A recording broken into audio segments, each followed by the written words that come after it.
Hello everyone, if you're new to my channel, consider liking and subscribing. It will make me feel wonderful if you do that. Thanks. By the way, I also have another Naruto and Luffy fanfiction channel. If you are interested, link is in the description. The Straw Hat's Red Devil, Sky Island Saga, Number 3, by DeadGirlEtarnal. She's the daughter of red-haired Shanks.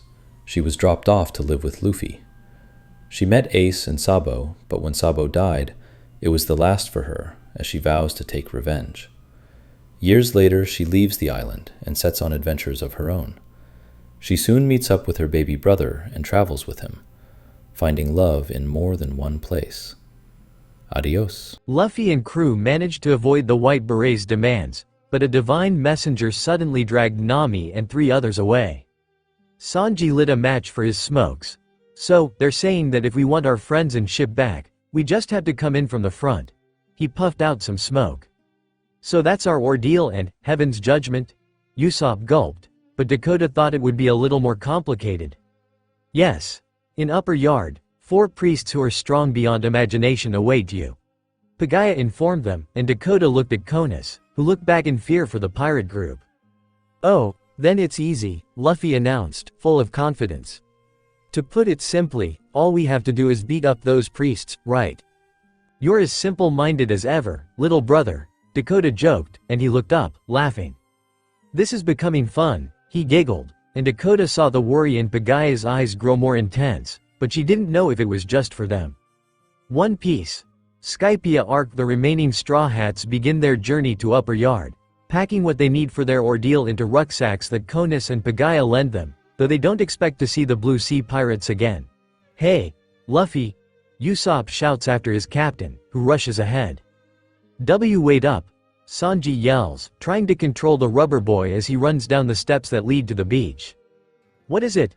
Luffy asks them, stopping and turning to face the others, holding his large rucksack, mainly filled with food. Luffy, we need to stick together, Dakota warns him, running to his side, carrying a black bag full of supplies and weapons on her shoulder. Where are you wandering off to all of a sudden?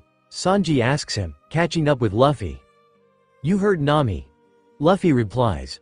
We'll only burden Konis and the old guy if we stay here.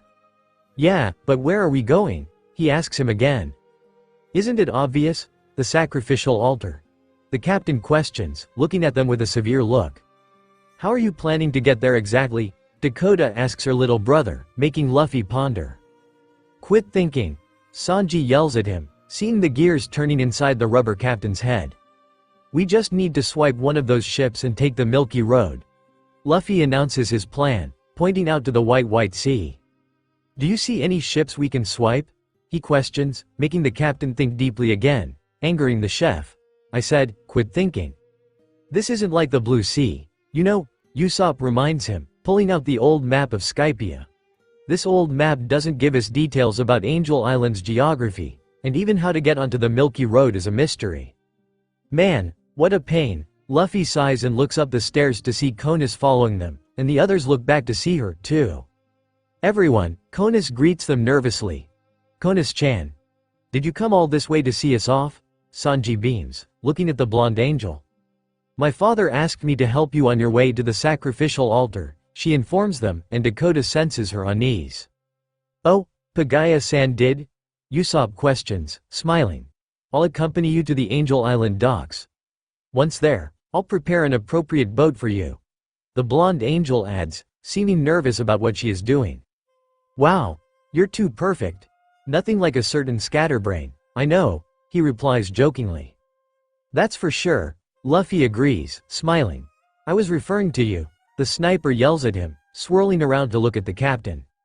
We'd be delighted to have you accompany us, Konis-chan, Sanji exclaims with hearts in his eyes. Right, Luffy. Luffy stares at her, seeing the unease on her face. Sure, we'll take you up on your offer, Luffy agrees, sharing a look with his sister, who nods. Gee great, Konis stutters before returning to the house with the others following her, with Captain McKinley watching them from the bushes. I won't let you escape, Captain McKinley chuckles. I'm going to send you to Upper Yard to receive heaven's judgment. Unaware that Dakota can hear him, she frowns as she wonders why Konis and her father seem scared. They walk towards the top of the stairs, heading for the main town area. Something isn't right, Dakota hums, looking at Conus as they follow her. What's that? Luffy questions, pointing at the buildings in the distance. That's Lovely Street. Once we're there, we'll be right by the docks. Conus explains as they grow nearer with McKinley and the other white berets following them. Aren't they already headed for Upper Yard? The soldier questions, watching the pirates. Do we really need to be this secretive? The other soldier asks. Fools. The captain snaps, making them flinch. All the Blue Sea people who've come here have been the same, at first. They talk all cool about dreams and adventures, but they suddenly cry and beg for their lives once they're in danger. I'm so excited to go to Upper Yard. Luffy beams, growing giddy about the next adventure, making Dakota smile at his childishness, though her worry for the others is overpowering. Why you could die, you know, Conus warns them, getting scared for her new friends. Yeah, everyone dies sometime, he replies, not bothered at all.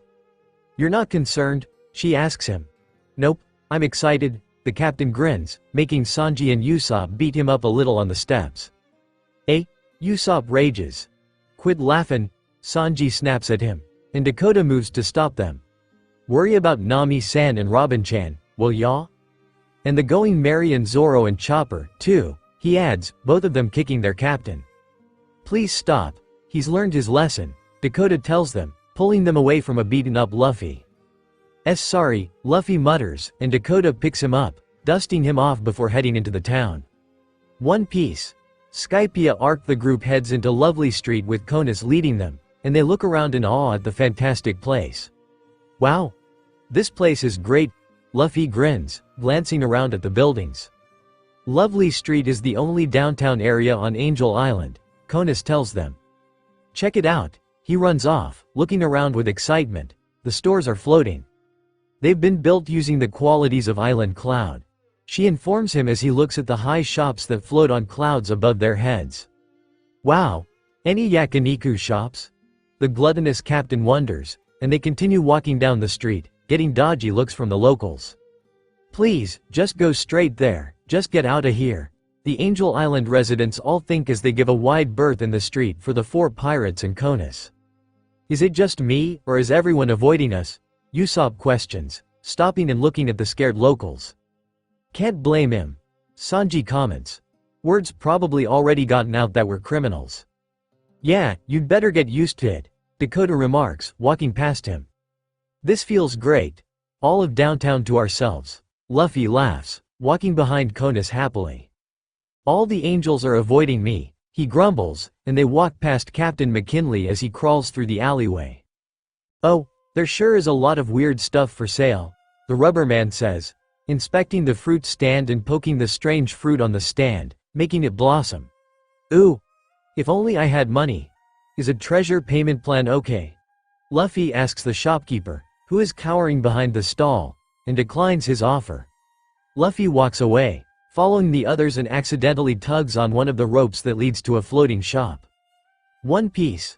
Skypiea arc. Luffy flies up to the entrance and sees all types of dials around. This must be a dial shop. He walks around, seeing a sizable blue dial in the middle of the shop. I wonder if the Going Merry could speed along like a waver if it had two of these big breath dials. He touches it and accidentally presses the button, setting off the dial that sends him out of the shop and back onto the street again. One Piece. Skypiea arc. Luffy lands with a yelp and a thud in front of Sanji and Usopp with Dakota ahead of them with Conus. Luffy, Sanji scolds him, looking at the time to be fooling around. Nami-san and the others are gonna be sacrificed. Luffy gets to his feet, looking at the cook. Are you even serious about saving them? Save them? They're gonna be fine. Zoro was caught with them. Luffy reminds them, angering the two, mainly the blonde, at the mention of the green-haired swordsman. Like we can really count on him, he snaps, making Dakota stop, looking at the three boys. I just hope the ship isn't any more damaged, but things have been so crazy lately, Usopp grumbles, thinking of the Going Merry. Huh? Luffy questions. There's something in the middle of the street. He changes the subject, walking away past Dakota and Conus, surprising the blonde woman. Conus wonders, watching him strolling towards a dirt statue in the middle of the Cloud White Street. What a weird face. What is this? A seal? He wonders, looking at it close inside the seal, protecting it from damage. Looks like a weird mud figure, but it's probably a religious statue, Sanji suggests, looking at it. Morons, Usopp argues. This is art, I can tell. I think it's a little more special than that, Dakota reasons, looking at how protected the statue is and how they treat it with such care. It's Verth. The people of the sky have forever admired it, Konis explains with a sad, soft smile. Verth? Sanji repeats. Eh? You guys admire this thing? You must be crazy, Luffy remarks, looking at the native, who can't help but giggle. Yes, I'm sure it must be difficult for Blue Sea people to understand, Konis replies. We see it every time we land on an island. It's all the same to us, but to them, it's sacred. I bet that's what Upper Yard is made of. Dakota explains to the boys as Konis steps away. I guess we'll find out, Sanji muses. Oh, the docks are this way, Konis announces, pointing and walking away. Eh, we're already leaving town? Luffy exclaims in disappointment. What are you talking about? This isn't our destination, Usopp reminds their captain, and Luffy steps away, following Konis. Come on, can't we hang around a little more? He asks, enjoying his time exploring. The others follow their captain as the townspeople watch them, growing uneasy with the looming threat of God's punishment. Looks like it worked, they went straight to the docks. We're saved, the townspeople mutter amongst themselves, unaware of the Red Devil who can hear them. She frowns, wondering what has them so scared. Captain McKinley crawls through the street as everyone watches the Blue Sea Pirates and Konis quietly leave the town for the docks. The White Beret captain chuckles to himself as he watches them. One Piece. Skypiea arc. The four pirates and Konis arrive at Gondola Port, exciting Luffy and Usopp as they see all of them lined up along the deck. Oh, so many boats. Luffy beams, looking at the different sizes and colors. There are all kinds of boats anchored here, Konis explains calmly, though Dakota can hear her erratic heartbeat. From hotel ships where you can stay the night to speed-oriented boats loaded with giant dials. She gestures to the boats in question, seeing how different they appear. There are many other kinds that. Whoa! Luffy exclaims, spotting something. Check out this gondola. It's a giant red boat with a green top and a bull for a headpiece. It's so cool. Let's take it. He jumps around in excitement, making Dakota giggle at his enthusiasm. Look behind it. This one can move on its own, like a waver. This could turn into a fun gondola ride. You idiot! Sanji snaps at him, stepping up to their captain. We're rescuing Nami-san and Robin-chan, get serious. Oh, your boat is over here, Konis tells them, walking past them with the others following. Right, he beams, following her blindly. Eh? Luffy exclaims in disappointment but follows with a chuckle, with Dakota slinging her arm around his shoulder. Both of the siblings have big grins on their faces. Oh, boy. What kind of gondola is it? They continue walking along the deck with Captain McKinley not far behind, not being stealthy at all. The Crow, Konis announces, stopping near the end of the pier with a tight smile, showing them the odd-looking boat that looks like a crow with a pink sun umbrella atop it. You can't be serious. He stutters in shock, looking at it, a little disappointed after seeing the others. Crows aren't even waterfowl, Sanji comments, not trying to say a bad word to Konis. I used it until just recently when I learned how to ride wavers, Konis explains. It's not fast like a waver, but it does have 2 breath dials on board. Please feel free to use it. No, Luffy answers. I'm not going. Surprising Konis, filling her with dread, and Captain McKinley watches with a frown. His thoughts are confirmed. Just as I expected. He shows his true colors at the last minute, Captain McKinley mutters, glaring at the 4 pirates. There's no one in this world who doesn't value his life. He peeks his head back, afraid to be spotted by them. I prefer that one instead, he announces, pointing at the big red one. He was just being selfish? The White Beret captain questions, frowning. Typical, Dakota sighs and sees the tension release from Konis's shoulders. Why you don't like it? Konis stutters tightly, turning to look at them. I'm sorry, but... Sanji, attack, she orders the love cook, who complies, kicking their captain in the face. You damn ingrate. Apologize, Sanji shouts as he kicks Luffy in the face. Apologize to Konis-chan from the bottom of your heart. USBAG. He stops his assault on the captain, letting him go. Pay no attention to his selfishness. Sorry, Luffy apologizes, turning around to show his bruised and swollen face. No problem, Konis mutters, looking at him, and they continue to gondola as everyone watches. Konis suddenly stops, making the pirates stop and watch her turn around to face them, seeming tense. Your exit is gate number 2. She points out into the distance. It will lead you to the giant Milky Road, which connects to Upper Yard. Why you simply need to take that? She hangs her head in shame. Hey, Konis, Luffy suddenly says. Yes, she replies, avoiding looking him in the eyes. Why have you been shaking ever since we left your house? He asks her, surprising everyone who is within hearing distance. What the hell is he saying? McKinley wonders as he hides behind another boat. Does it seem that way? Konis questions, her eyes wide in fear. Yeah, it's like you're afraid of something, Luffy questions, and Dakota looks around, feeling the tension rising around them. No, she wouldn't, Captain McKinley growls, fearing what could happen if she talks. Konis-chan. Sanji laughs, trying to ease the tension. You're worried about us. That's so touching. Dakota looks at her as Konis sighs as if to stop herself from saying anything. Still, are you guys gonna be alright? Usopp questions. Everyone in town is plainly avoiding us, yet you're lending us your boat and even giving us directions. Impressed you noticed, Dakota muses, looking at the sniper. Quiet, killer.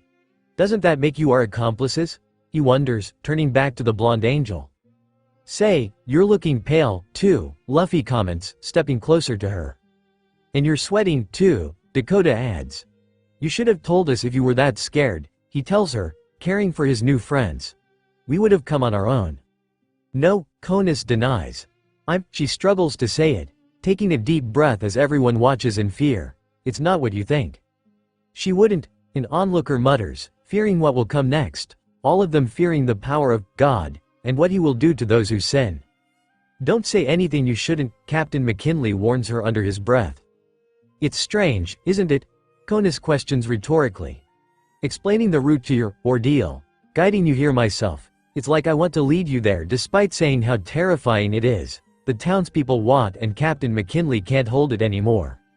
Stop it, don't say anything foolish, he shouts, leaning out of his terrible hiding spot. I was wondering when he would reveal himself, Dakota muses, looking over at the white beret captain as he hides again. She notices everyone taking significant steps away from them. What is going on with this place?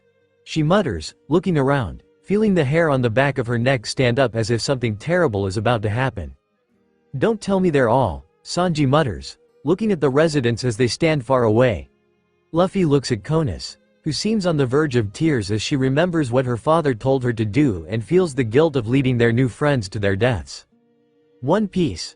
Skypiea Arc Pagaya sits alone at home as he remembers earlier when he told his darling daughter to take the 4 pirates to Upper Yard. And the man knows the heavy burden he has placed on her shoulders. Forgive me, Konis-san. Pagaya cries to himself at the thought of his child. It is our citizen's duty, it is his will. One Piece. Skypiea Arc Konis is on the verge of tears and falls to her knees, failing to keep her tears at bay. I'm sorry, she cries. Stop, what are you saying? The townspeople shout in a panic. I was the one who called the Super Express lobster, Konis reveals, shocking Sanji and Dakota, thinking of the others. The thing that took Nami-san and the others? You called it? Sanji yells in shock. While you weren't on board, I lied to them about a current that leads to Cloud End and had them raise the anchor. That was the signal for the Super Express lobster, she explains in tears. Foolish girl. Do you want to die? This is our duty, Captain McKinley growls, and Dakota frowns, hearing him. McKinley grits his teeth, hating it as much as the civilians do, but knows he must punish those who break the laws. Once we know someone's a criminal, we'll be killed if we don't lead them to the place of judgment. The blonde girl cries out, and Dakota sees the dark look on her brother's face and feels the rumbling in her chest, too. Stop it. Do you realize what you're saying? You're blaspheming against God. Stop her, the townspeople shout. This is our citizen's duty, Konis cries with tears streaming down her face, trembling in fear. knowing what will happen next. Are you serious? Usopp gasps. I'm sorry, she says. It's all so strange, isn't it? Don't be stupid, Luffy argues. You didn't have any choice, right? He looks at her darkly. Then, all four of them have a dark look that overcomes them. Why are you telling us? The pirates shout, surprising Konis, who stops her crying, and Luffy rushes to her, kneeling before her. Your life is in danger, he shouts at her. It's all over. We're too late. Stay away from the girl. The judgment is coming, the townspeople shout, running away. And Dakota feels something coming from the sky and looks up to see a bright light forming above their heads. Luffy, grab her, Dakota shouts, seeing the light coming from towards them, and she grabs hold of Sanji and Usopp. Demonic shift, she disappears and reappears a safe distance from the shot. Spotting Luffy grab Konis and run with her, but the lightning beam is too big. No good, Luffy shouts, looking over his shoulder. It's too big. The beam of light shoots into the ground, destroying a good portion of the port, and the ground shakes violently, making the nearby houses rise, and the townspeople fall to the ground. The bright light disappears, and everyone coughs with the dust in the air. What was that? Sanji shouts, looking around. What just happened? He sees the large hole in the middle of the gondola port. Luffy, Dakota shouts, looking around for her little brother. Konis-chan. Hey, where'd you go? He shouts, looking around in worry. Luffy, Konis, Usopp joins the shouting. It's no use, a man says, stepping through the clouds of debris. The almighty god Eneru sees all. Shut up, Dakota growls at the citizens, marching towards them, sensing Luffy and Konis. Don't you dare. There is no god. She stalks towards Captain McKinley, who grows paler, wishing he didn't have to work for god Eneru and for the past again. They are both safe, a familiar voice announces, making everyone stare up as a pink horse-winged creature appears. It's Gon-Fall-San, a man shouts from behind the three pirates. Oh, that weird old man, Usopp shouts in surprise, seeing the old man in armor with Luffy and Konis safely aboard. Weird, Gon-Fall repeats, looking down at them with Konis lying, seemingly unconscious, with Luffy beside her. No, I am the Sky Knight. This one is on the house. He pushes Luffy off Pierre, who lands in front of the others, and Dakota rushes to her brother, checking him over. Thank goodness, Konis-chan, Sanji exclaims. Leave this girl with me. I will not allow Eneru to harm her, he assures them.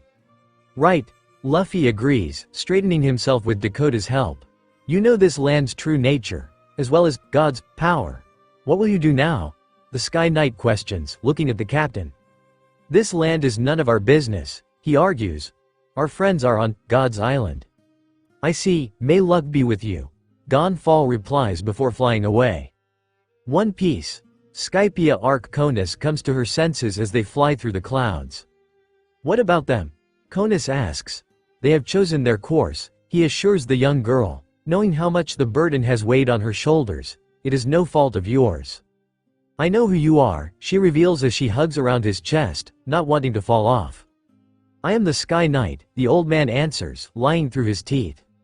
No, we all know. Please come back, the blonde angel mutters with sadness in her eyes. God. One Piece. Skypia Arc. The townspeople look in shock as the Sky Knight disappears with Konis, and they watch the four pirates board the Crow. Get on, Usopp demands. I'll give you a strong push out. You're coming, too. Sanji snaps at him, pulling him inside, almost on Dakota's lap. Luffy sits at the helm and presses down on the pedal, starting the dials, and they set off. Alright, let's go to Upper Yard. Luffy cheers with a big grin as they drive through the clouds to Upper Yard. No, Usopp cries, wishing he was back ashore as he clings to the back, and Captain McKinley crawls towards the end of the deck to watch the four pirates in surprise. The bastards actually left, with no hesitation or uncertainty at all, McKinley mutters as he watches them head for gate number 2. Stop crying, Usopp. Dakota grumbles as she sits on the side as they pass the gate entrance onto the Milky Road. They see a brick wall on either side and a strange green twisted plant in the distance. We're already on our way. Grow a pair. Why are you being so mean to me, killer? Usopp cries. I feel like it, she replies and sits in the chair with the wheel, pushing Luffy away, not trusting him to not let them crash. One Piece. Skypiea Arc. After a great adventure, Luffy and company finally reached the Sky Island of Skypiea. However, Nami's group was taken away by Heaven's Judgment, so Luffy and the others headed for God's Island of Upper Yard, with Konis leading the way, but Dakota sits at the helm chair beside Luffy, leaning his head on her lap as she carefully navigates the Milky Road. Is Konis gonna be alright? Usopp wonders as he sits on the side, looking into the trees. She tried to save us and wound up as an accomplice. She's gonna have hell to pay for sure. That old Sky Knight said he'd hold on to her, but nah, that weird old guy doesn't seem bad, Luffy argues, looking at his sister. Right, big sis? Right, Dakota answers. Got no other choice, Sanji reminds them as he sits on the other side of the boat. I want to protect her, but we can't take her with us, either. Yeah, we probably are in more danger than her, Usopp muses sullenly. What with a sacrificial altar and G for us? Geez, this thing is slow, Luffy grumbles, folding his arms on his sister's lap. Of course it is, Sanji reminds him. It's many times heavier than a waver. Don't be picky. Hold on, Dakota warns them as they have a sudden drop, landing in a more extensive area. Hey, look, Usopp shouts. What's that humongous forest? Is that Upper Yard? Sanji exclaims, seeing the massive forest in front of them growing ever closer. Wow! Luffy shouts. Was there a forest like that on the map? He jumps up, nearly knocking Dakota off the chair. No, there is a forest here, but it's nothing like this, Usopp informs them, looking at the old map. It's just a normal one. You realize that is over 100 years old, right? Dakota questions as they come closer, seeing how tall the trees tower over them. Indeed, people from 200 years ago had that map, right? Sanji agrees with the redhead. It might have been an old map when they had it. Exactly. It'd take at least 1,000 years for such giant trees to grow, even depending on what the growth rate up here is like, she adds. That's true, Usopp mutters, nodding his head. But they sure are big trees. Luffy cheers with a big grin. I want to climb him. The crow slowly approaches the giant trees, seeing an entrance of some kind with flames and torches towering over them. It's the entrance. Well, if we're gonna turn back, now's our chance. You ready, Usopp? Sanji asks the resident coward. Well, if it's possible, I'd like to go back, Usopp pleads, shivering in fear as he looks at the stone figures lined along the edge of the Milky Road as they pass through the torches. Let's go, Luffy cheers. You weren't planning to listen to me, he screams at his fellow crewmates as they sail along, ignoring his face of pure terror. I want to go back. One Piece. Skypiea Arc. Sitting on the crow, the four pirates slowly sail through the ancient giant forest with shipwrecks lining the edges, scaring Usopp even more as strange noises come from within the trees. There's things here, Usopp shouts. Well, it is a forest, Luffy argues. Yeah, Sanji and Dakota agree. No, wait. Look around, you guys, Usopp cries. These are wrecked ships. It is a forest, Luffy repeats. Yeah, Sanji and Dakota agree, winding Usopp up. How are they related? Usopp shouts at them. Plus, they've all been sliced right in half. A rustling coming from somewhere close, not again. Forests are full of all kinds of stuff, Luffy argues, smiling. No, Sanji shouts. Full speed ahead. All ahead full. Paddle, paddle, hurry, forward. Usopp shouts, paddling with Sanji. Huh? What's going on? Dakota asks, looking at them before she senses something and turns to see something fast and sharp heading towards them. Hold on, she shouts. Demonic shift. The crow disappears for a second as the pendulum of death slices into one of the shipwrecks, and they reappear a safe distance away. A sickle monster. Luffy exclaims in shock, looking behind them. Don't let your guard down, another one's coming, Usopp cries, clinging to the side of the boat, shaking in terror. No, not just one, Sanji groans, looking around, and Dakota comes up with an idea, pulling Luffy into the seat as she gets up. Paddle like crazy. Luffy orders the others as he sits at the helm. Head straight. Dakota orders them, jumping up as one of the other pendulums appears behind them. The boys panic, and she jumps onto the chain, climbing up quickly while the boys scream and paddle, trying to outrun them. "What the hell is this?" Usopp shouts, and Dakota gets to the top, swinging through the pulley system and snapping the ropes. The pendulum about to hit the crow swings far, avoiding the gondola. "Watch where you're going. Hit the brake, Luffy." The ropes and chains fall away, dropping the slicing traps into the milky road, and Dakota drops toward the crow. "No, we're not gonna make it. Take the wheel, Usopp," Luffy shouts, jumping from the chair and moving to the back as Dakota lands behind him. "Hold on tight," Dakota warns the boys as the last of the pendulums falls into the cloudy water, creating a small wave which sends them further into the forest. "That was close," Usopp yells, and they come across another trap set. "There's still more," Sanji groans, looking around as they hear the echoes of the traps being set off. Suddenly, wooden spikes fly through the air towards them, hitting the small deck and nearly getting Sanji. "Now spears?" Usopp yelps, looking from the chair behind him. "Usopp, right," Luffy shouts. "No, left," Sanji shouts back. "Stay straight," Dakota orders. "Which one?" Usopp panics, moving the crow from side to side. "Just dodge 'em," Sanji snaps at him as he kicks at them, defending the small gondola. "They just keep coming. They're gonna get us sooner or later," he cries, hiding as best as he can. "What a pain, all together," Luffy shouts, twisting himself as he takes two of the spikes. "Gum gum no, pinwheel." He spins around, throwing them around as they escape safely. "Made it through," Sanji sighs, looking around. "I sure hope there's no more of this," Usopp grumbles, glancing around, and the hauntingly familiar noise reaches their ears. "Now what?" A spinning blade flies towards them, and Usopp dodges it barely.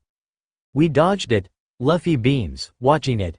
"No," Sanji and Usopp groan as it spins around, coming back toward them. "Stop jinxing us," Dakota snaps at them. "It's coming back," Usopp cries. "Dodge it," Sanji shouts. "Shut up," Dakota yells at them. One Piece. Skypia arc. Meanwhile, at the sacrificial altar within Upper Yard, the Going Merry sits at the top, surrounded by the White Sea, filled with sky sharks. "That damn Super Express lobster just deserted us here," Zoro announces, looking over the side of the ship. "Where exactly are we?" Chopper wonders, standing on the railing, growing scared and worried for the others. "What's for certain is that it's the interior of Upper Yard," Nami groans, looking around and seeing a torch with a skull and the word, God, in front of them. "It's almost as if this is a sacrifice altar," Robin remarks, scaring Nami and Chopper. "Sacrifice, altar," she repeats slowly. "Nami, what's a sacrifice?" Chopper asks her innocently, making the others wish Dakota was there with them. "It means being offered to God while you're alive," the navigator answers. "Oh, that's all? I thought it meant being boiled alive or something," he replies calmly and looks back out at their surroundings. "Actually, it's something like that," Robin informs him, making him turn to look at her. "Whatever the method, your life is given to God." "Eh?" the reindeer shouts. "Does that mean we are going to be killed?" Chopper grows scared, takes a step away, loses his footing and drops off the side, rolling down the steps. "Chopper!" Nami shouts after him. "Geez." Zoro groans, jumping off the ship, following Chopper as he slows at the bottom of the stairs. Robin thinks quickly as a pair of arms appears at the last step, catching Chopper when there is a large rumble from within the White Sea as something comes from deep within. Chopper looks behind him to see a large, sharp-toothed, blue and black striped sky shark leaping towards him. Seeing it open-mouthed scares the little doctor, who jumps out of Robin's hands. Zoro jumps toward the sky shark, slicing it across the face as Chopper screams and runs up the stairs, leaving the swordsman. "What is that?" Nami wonders, looking at the giant fish-like creature. "A shark, in the sky. A sky shark?" Robin ponders as Chopper screams and runs towards the Going Merry. "Zoro! Zoro!" Chopper shouts at him, watching them from the top of the steps as the green-haired swordsman drops under the clouds with the sky shark not far behind. Beneath the cloud-made water, Zoro swims through it, barely able to see, even with the goggles covering his eyes. "Can't see much, where the hell is it?" Zoro wonders, looking around, ears behind him just in time for him to swirl around and avoid being eaten. The giant fish snaps at the green net as Zoro swishes away with his 3 swords drawn, and the sky shark knocks him away, trying to disorientate the swordsman. I'm way out of my element. I can't move as well as I can on land. He stops himself as the giant sky fish storms towards the human with its mouth open wide, and Zoro uses his swords to catch its teeth, preventing it from eating him. One Piece. Skypiea arc. Damn, damn, damn, Usopp curses as he tries driving the crow through more traps, not wanting to be sliced in half by the spinning circular blade following them. We dodged it. Barely, Dakota argues as it comes back. It's coming back, he yells and watches it slice into some trees, cutting them cleanly. I'm sick of this place. You couldn't have enough lives to survive this. No, Usopp. Luffy shouts at the sniper. Shut up, I'm captain of the crow. The coward argues, swinging around. Since when? He snaps. Since now, Usopp shouts back at the captain. Does it matter? Dakota growls at the boys. Even if we do go back, there's no guarantee we'll return safely. See? Sanji tells them, pointing to the circular blade flying towards them. It's coming back, Usopp screeches. Alright, you, Luffy shouts, raising his arm, ready to fight. Gum gum no. That's it, he cheers for their captain. Get it, Luffy, Sanji encourages him, but the spinning blade comes closer. I can't think of anything, Luffy announces, making Dakota roll her eyes and push him out of the way. Idiots. Row. Dakota shouts at the boys, raising her hands and deflecting the blade away from them. Just dodge, our only option now is to run, Sanji shouts as Usopp steers, and he and Luffy paddle. Dakota jumps, kicking it away, and it diverts into a tree, splitting it in half as they slowly sail away, looking out for the circular blade. We managed to dodge it, Usopp sighs, breathing heavily from his terror. But this is bad, now we can't even go back, we've come a long way from the entrance. Wanna get off here? Luffy asks him. Don't be stupid, I'll die, he argues, and Sanji spots something ahead. Yeah, probably, Sanji grumbles, making them look ahead to see a giant worm-like creature with sharp teeth about to eat them. Sanji jumps from the crow, kicking it under the chin, sending it flying over their heads as Usopp screams in terror. What was that? A snake, Luffy wonders, looking behind them. A lamprey. A sky lamprey, I guess, he replies. One that big'll do more than suck a little blood. What a neat forest, the captain beams, earning a smack from his big sister. Neat, my butt. Usopp snaps. If this is our ordeal, I've had enough. But we just entered the forest, Dakota argues. I think it's further ahead than you think. We're in for big trouble if we stop or dawdle on this milky road, Sanji frowns. Looks like our only choice is to keep moving. One Piece. Skypiea arc. The others all watch in silent horror at the white surface, waiting on bated breath to know what is happening to Zoro below. What happened to you, Zoro? Chopper panics, close to tears. What are we going to tell Ko? Suddenly, the surface begins to move as Zoro bursts out with the sky shark, still trying to eat him. There he is. Zoro! Nami shouts as they watch. The sky shark is beating Zoro. He cries, waving his arms around as they watch them return to the water. Ichi went under again. Zoro isn't coming back up. Do you think he got eaten? She says in horror, fearing the worst, setting Chopper off. Zoro was eaten, the little doctor exclaims. If he was eaten, the clouds would turn red, Robin assures them, though she is trying to hide her own inner turmoil. How can you say something so scary so calmly, Robin? Nami demands, snapping at her. Under the water, Zoro grows tired of the sky shark and pulls away. I'm sick of you, Zoro shouts, pulling his fist back, punching the skyfish out of the water to the other's utter shock, and he comes out of the cloudy water, huffing before strolling up the steps, leaving an unconscious sky shark. He makes it to the top with the going merry as the others silently watch him. This is bad, doesn't look like swimming out of here will do us any good, he declares, turning around and looking at their surroundings. You punched that shark, the navigator points out. I thought you were a swordsman? You're so strong, Zoro. Chopper praises him. What happened to your so-called swordsman pride? Nami questions, and he grows annoyed with her as he removes his soaking wet shirt. Robin quickly turns around. Will you quit nagging about everything? Zoro snarls at her, and Chopper stops more shark fins in the water below. There wasn't just one, there's a whole swarm of sky sharks, Chopper cries, pointing around them. We'll be here all night if we try to take on every single one, he reasons. Can't even get to shore like this. Though we can't just sit here, either, Robin argues, joining him, and there is a slight blush on her cheeks as she watches the shirtless swordsman as he wrings out his wet shirt. That giant lobster brought us to one hell of a place, the greenette muses, eyeing the water. Do you suppose starvingness here is heaven's judgment? She asks, and Nami approaches the railing with a dry, dark blue top for Zoro. Would God really do something so bland? Zoro asks, and Nami throws it at him, making it land on his head. I don't know. I've never met him before, the newest Straw Hat crew member replies. Though your god killer might have, she says under her breath, thinking of their assassin. Zoro takes the top off his head and spots the damage done to the ship. This is bad, we can't set sail with the hull like this. Zoro grumbles and looks up at Nami and Chopper. Try to fix the ship somehow, Chopper. Me? Okay, Chopper readily agrees, wanting to be helpful and happy to help. Fix it? Are you planning to do something? Nami asks the first mate as he puts the top on. I'm gonna get into this forest somehow, Zoro declares. We should probably make this our base of operations. I'm sure Luffy, Dakota and the others are headed here in search of us.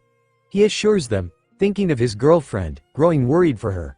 It's like they say, if you get lost, stay where you are. Especially you. Nami grumbles, looking at the directionally challenged man. Robin moves away from them, walking to the stone wall of the sacrificial altar, admiring the work. Say, Zoro. You said you're gonna go into the forest, but what for? Chopper asks him, leaning against the railing, looking at him. God's on this island, right? I'm gonna go meet him, Zoro announces his terrible plan. I'm telling you, that's a bad idea, Nami argues. What if you run onto those freaks? Dunno. Depends on how they act, he grins, thinking of the fight. Zoro, you seem even mightier than God, Chopper says, looking at the swordsman with admiration.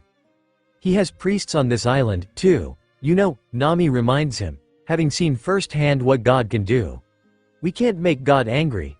It's common sense, you know? Zoro turns around to face them with a big smirk. Sorry, but, Zoro replies with a smug look. I've never once prayed to God.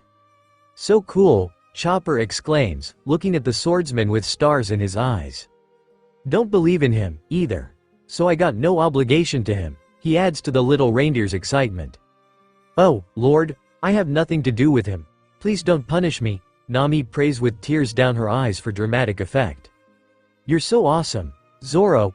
Chopper cheers as Robin looks closer at them and glances into the distance within the forest, wondering what lies ahead. One Piece.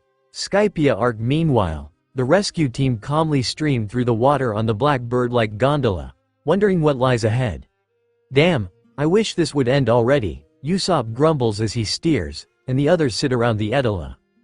This is our own faults for getting into this mess, Dakota replies, leaning her head against the side of the boat. We started it when we messed with the way things are here. Not that they don't help themselves. Very deep, sis, Luffy muses, looking at his older sister. Thanks, she smiles at him, turning her head to look at him. Ready for the next part of this ordeal. Yep. Supposedly, there are neat-sounding priests waiting for us ahead. He grins, growing excited to fight the heavenly priests, knowing he will win to help Konis and Pagaya. So, what, you're saying none of this was part of our ordeal? Usopp asks in a panic, not realizing till now that there is worse to come their way. Yeah, I doubt it. You saw that attack back at the docks, Sanji reminds him calmly. I don't know how it works, but that's some incredible power. One hit from that, and you're a goner. Yeah, he agrees, wincing at the thought of the burst of lightning coming down from the sky, creating a massive hole in the docks. This god Eneru is mysterious, the cook muses, making Dakota scoff, thinking of only one thing that can do that, and it wasn't a god. Seems like he's been keeping constant watch over us. Do you think God was in that town? Luffy asks, looking at his sister, but remembers something she told him. He'd have to have been, to attack so accurately like that, Sanji reasons, and Dakota shakes her head. Not necessarily, Dakota argues, making the boys look at her. I can sense things around me from my assassin training. It's only within a certain radius, but if he covers the whole of Skypia, he's a lot more powerful than we thought. Why do you have to say it like that? Usopp whines, clinging to the wheel. Because we need to be prepared, because I think he's a devil fruit user, she reveals, making Luffy laugh. And Luffy, she looks at him seriously, and he stops. You're the only one who can stop him. Why him? Sanji asks, wanting to save Nami and Robin. Think about it, the red-headed assassin taps her head with a sneaky smirk, suspecting they're being watched, and she doesn't want to chance it that this god Eneru will try to stop them before they can stop him. All that said, looks like our next guest is here to see us. Sanji announces, filling the silence and pointing ahead to another sky lamprey heading towards them. Usopp turns to see it towering over them and lets out a scream of terror. Not another one, Usopp cries, making Dakota roll her eyes. One Piece. Skypia arc at the sacrificial altar. The other Straw Hats wait for their friends to rescue them with the sky shark surrounding them in the water below. That vine looks usable, Zoro remarks, looking up at one of the branches that hang over the stone altar where the Going Merry is parked. You're right. Good idea, Robin replies. Mind if I join you, Mr. Swordsman? She asks, wanting to explore the area, too. Huh? No, but don't be slowing me down, he warns her, not minding her company, though he wishes Dakota was there with them. Hold on, Nami exclaims, moving towards them on the ship. Where are you going? Robin, not wanting to be left alone. Look at this. Robin turns to the markings on the ancient stone wall. At least 1,000 years have passed since this altar was built, she explains, surprising the others. 1,000 years? Nami and Chopper stutter in shock, looking at it in a new light. Historical things like this make my body tingle. She smiles, surprising the others as they look at their newest crew member. Where there is great history, there should be just as many old relics. She turns to face the others. I'd wager even a few jewel fragments would help out our ship. Money flashes through Nami's mind, changing her thinking. I'm coming, too, Nami volunteers, leaving Chopper alone on the ship. Chopper yells, looking at the navigator in surprise and fear. After you were so scared? She looks at him and he sees why she changed her mind. It's for historical investigation, she replies, but he doesn't believe her. She has berries in her eyes, he sighs, looking at the money-hungry girl. Robin gets to work, getting off the stone altar, using her devil fruit, creating arms to grab the vine, loosen it around the branch, and throwing it down to them. How's that?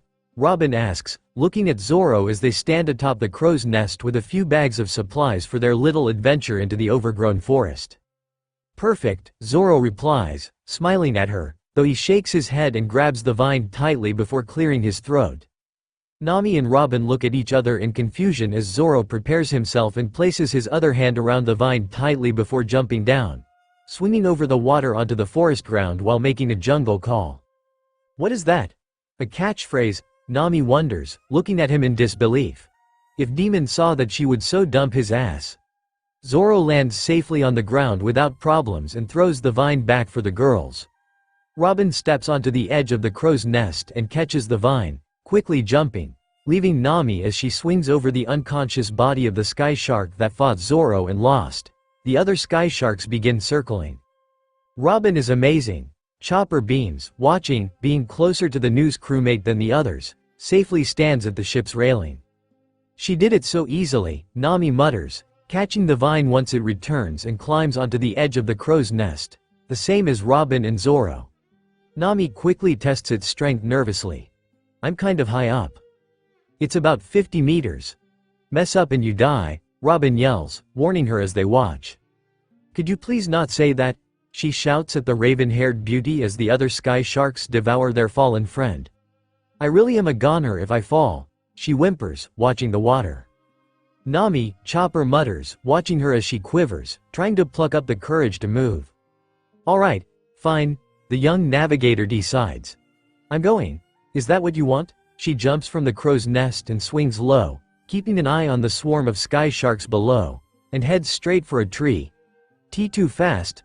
I can't stop, she yells, but Robin helps her, creating multiple arms on her body, stopping Nami from crashing into the tree trunk. See, you have guts, Robin encourages her, and Nami drops into the dirt, breathing heavily from terror. "I apologize for the inconvenience," Nami breathes, and Robin walks into the woods, leaving Zoro and Nami behind. "Not at all," she assures her. "That's what you get for not going." Ah, Zoro tells her, teasing her a little. "Is that the issue here?" Nami shouts at him, ready to lunge at him. "I'm telling Dakota on you," she threatens him. "And what's she going to do?" he questions, looking at her, not bothered by her little threat. "This certainly is a big forest," Robin muses, stopping before she goes any deeper without Zoro and Nami. "Okay, Chopper," Zoro shouts. "You're in charge of the ship." "We're counting on you," she agrees. "We'll be back soon," Nami yells, waving at him. "Right," Chopper shouts back. "Be careful, everyone. Come back safe." Now, he watches them from the ship walk into the forest out of sight. "I guess Nami is okay since she has Zoro and Robin. I'm too scared to go. Everyone is so brave and amazing. I wonder if I'll be brave, too, someday?" he wonders, looking out into the trees. Nami, Zoro and Robin walk through the forest, going deeper and deeper, leaving Chopper alone on the ship to repair the Going Merry. "Anyway, I'll do everything I can now." He gets Usopp's little red toolbox and hammer and gets started on the repairs. "Being all alone and in charge of the ship in this dangerous forest is proof that everyone trusts in me. I gotta do my best." He picks up the toolbox and walks across the deck. "Yeah. I'm all alone in this dangerous place." The realization of it all comes to him, making him stop in terror. "I'm the one in the most danger." He stands in fear, looking around. AARC. A lamprey. Usopp shouts as it comes closer to the gondola. "Hey, do you think that huge thing would taste good roasted?" Luffy asks, thinking about his stomach. "Forget it.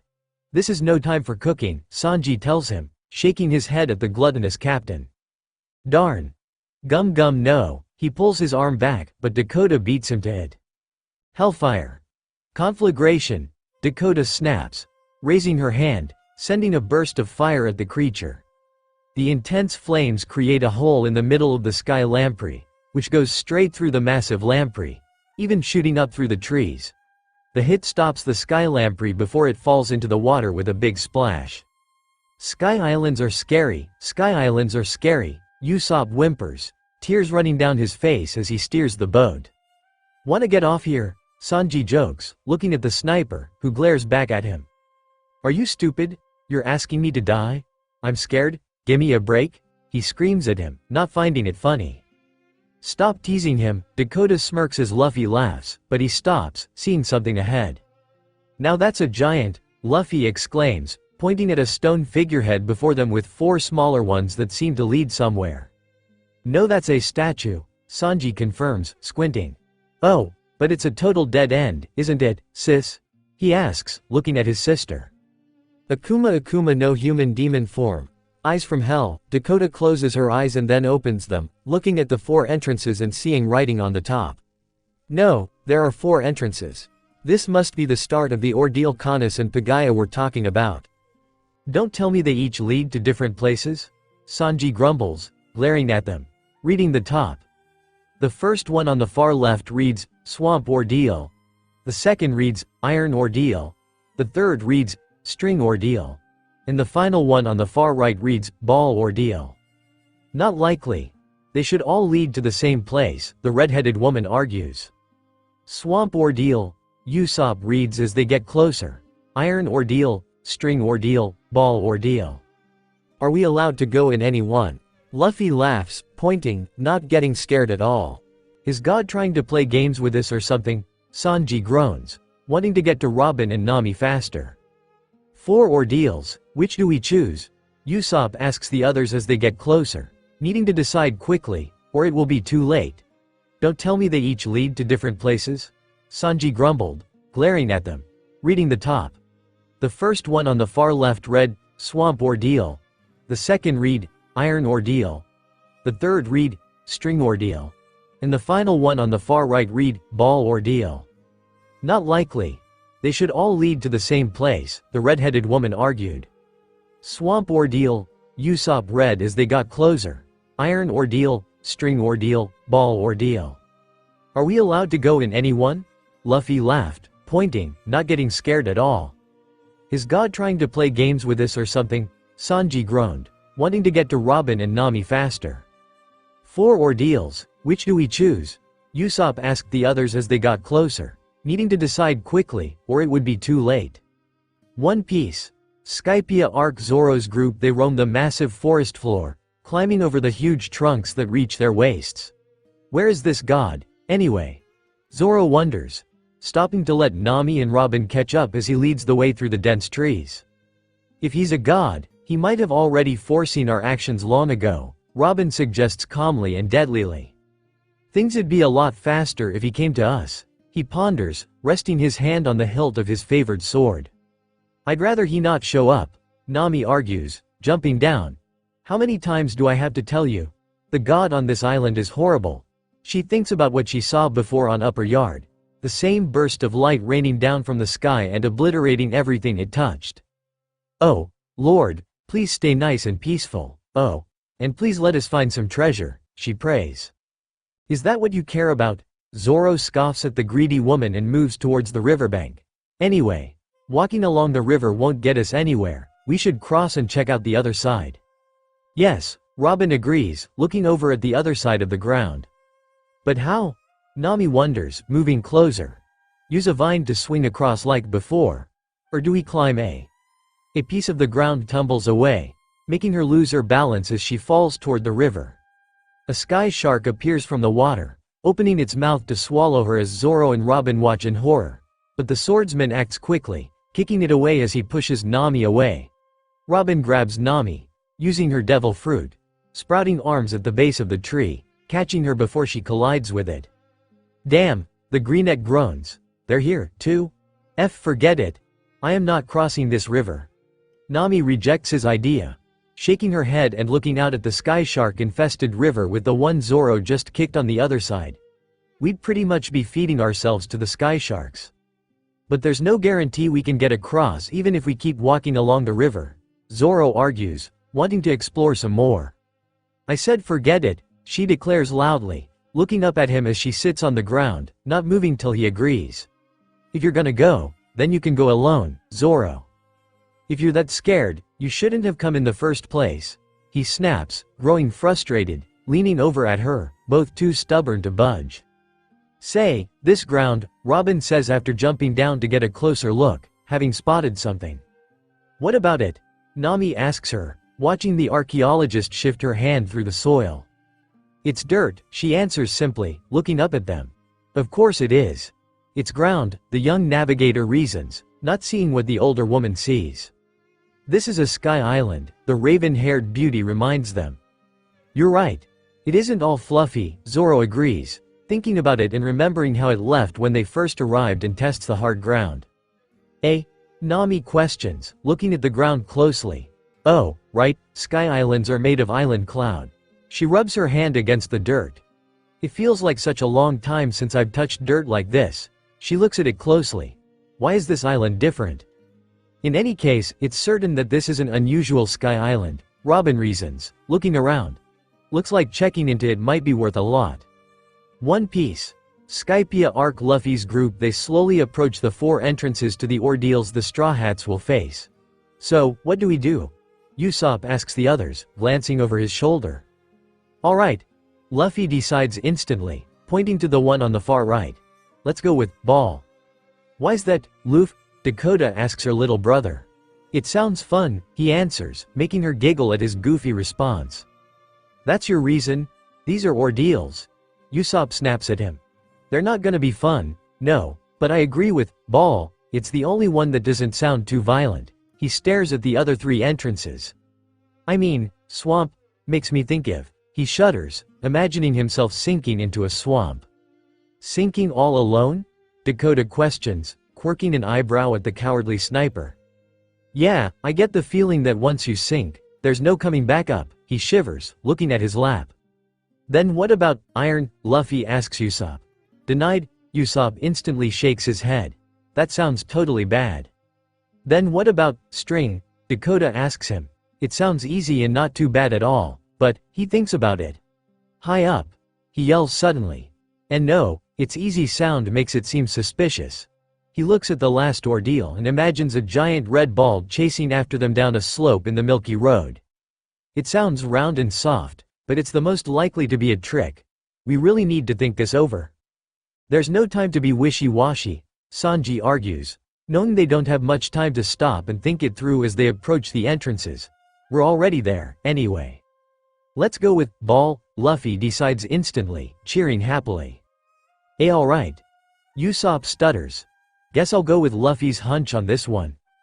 Then it's decided, Dakota declares. But don't let your guard down, she warns the boys. Agreed, Sanji nods. We're on God's Island, 10,000 meters up in the air. Anything could happen here. Let's go, ball, Luffy cheers, waving his arms, and Usopp reluctantly steers the crow to the far right, heading for the ball ordeal, with his eyes closed. One Piece. Skypiea arc. The crow calmly enters the ordeal tunnel with Usopp still steering, his eyes closed as the others calmly look around the dark canal. Hey, now, Sanji warns him. Don't shut your eyes, driver. Usopp slowly and reluctantly peels his eyes open, seeing the darkness. Even when they're open, it's pitch black, Usopp cries. Say, there's other stuff like this, right? Luffy asks, looking at his sister. Like what?